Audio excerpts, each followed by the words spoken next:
Estamos frente a un momento muy particular, siempre cada vez que nos enfrentamos a un tema que puede ser un hito. Perdón, Dame todo eso. Está la billetera ahí arriba. No, devolvémela la billetera. Es para que no lo vuelva a comer. ¿Vamos nuevo? Quería hablar con ustedes porque está en un momento histórico, bien cerca de la gente. Ahí. Cada vez que enfrentamos un debate de características tan importantes como el que estamos tratando hoy, que se trata la despenalización de la interrupción voluntaria del embarazo, decimos que estamos frente a un hecho histórico. Yo no sé si es histórico o no, lo que sí creo que es muy importante, que es un debate que atraviesa toda la sociedad, que es absolutamente transversal. Me parece que lo que estamos discutiendo en definitiva, por lo menos desde mi óptica, es un tema de libertad, centralmente de libertad. Es un tema de salud pública, pero también es un tema de libertad. Y en este sentido, las posturas que hay hoy en el debate se pueden definir de dos maneras. Aquellas que obligan a una determinada actitud y aquella que deja a la libre elección de cada una de las personas, de cada uno de los individuos, la decisión final. Obviamente, por una cuestión de concepción democrática, me inclino por aquella que implica la libertad individual. Trato de explicarlo más brevemente, pero más claro. Cuando uno tiene una creencia, y mi creencia es contraria al embarazo, uno puede a través de la ley obligar a que el otro cumpla preceptos dictados por mi propia creencia. Mi convicción democrática es más profunda, por eso yo creo que no tengo que obligar a partir de mi propia creencia en el tema de la interrupción voluntaria del embarazo, que se trata de una decisión individual. El debate hoy está centrado en cuestiones tan profundas como cuál es el momento del comienzo de la vida, y allí están las discusiones que son absolutas o relativas. Si el respeto a la vida debe ser una cuestión absoluta, la realidad es que no podríamos estar discutiendo, como hoy ya está vigente desde hace casi 100 años en Argentina, la posibilidad de la interrupción del embarazo en aquellos casos en donde hay violaciones, en aquellos casos en donde hay peligro en la salud de la madre, aquellos casos que hoy la legislación ya permite la interrupción voluntaria del embarazo. Si estamos hablando en términos relativos, la discusión aquí es donde se concentra en cuál es el momento en donde comienza la vida.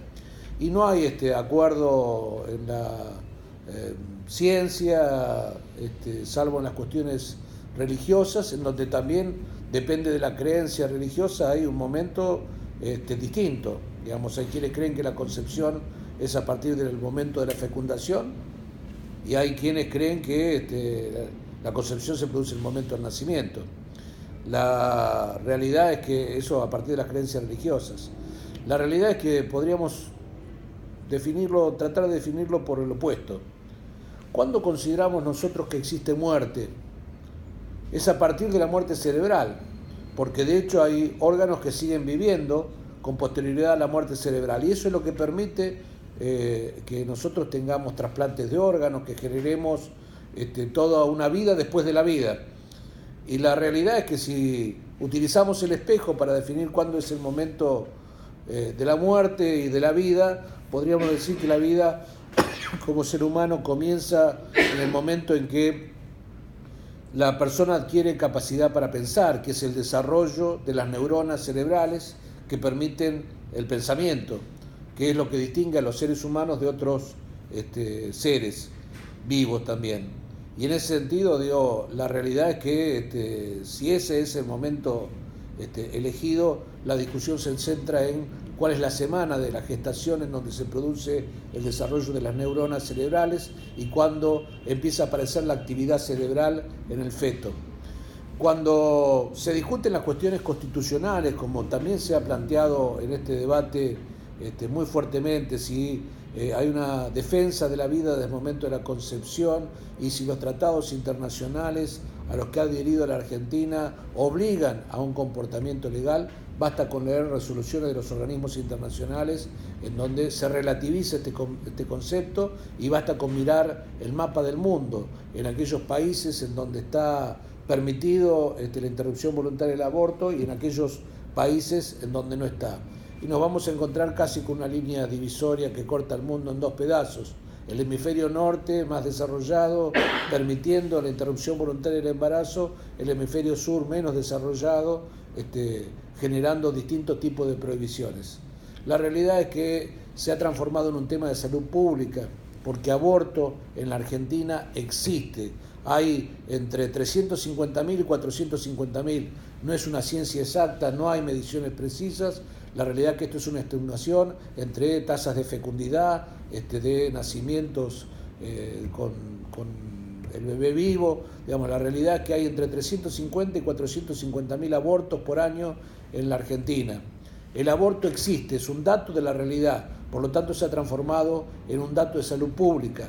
Más del 80% de los embarazos de las chicas que son menores de 18 años son embarazos no deseados, y la realidad es que eso termina normalmente en abortos clandestinos que generan consecuencias en la salud de esas personas y de sus familias. Las consecuencias negativas son enormes. Lo que ha sucedido en todos los lugares en donde se ha legalizado el aborto es que ha disminuido la tasa de mortalidad, pero ha disminuido también la cantidad de abortos que se realizan. Hay mayor cantidad de abortos clandestinos que cuando esto está permitido, porque va acompañado de un conjunto de medidas que tienen que ver con la educación sexual, que tienen que ver con métodos anticonceptivos distribuidos para todos los sectores de la población, que tienen que ver centralmente en esta discusión con la generación de igualdad de oportunidades de aquellos sectores de la población que son más vulnerables y que están más expuestos a las consecuencias negativas de un hecho de estas características. Por lo tanto, cuando discutimos esta cuestión, a mí me parece una cuestión central volver al inicio de esta pequeña exposición, que tiene que ver con cuál va a ser mi voto. Mi voto es por la libertad, mi voto es por la vida, porque yo creo en la vida, pero creo profundamente en la libertad. Y a partir de ese concepto es que voto a favor de la despenalización del aborto. Bueno, Javier, perfecto.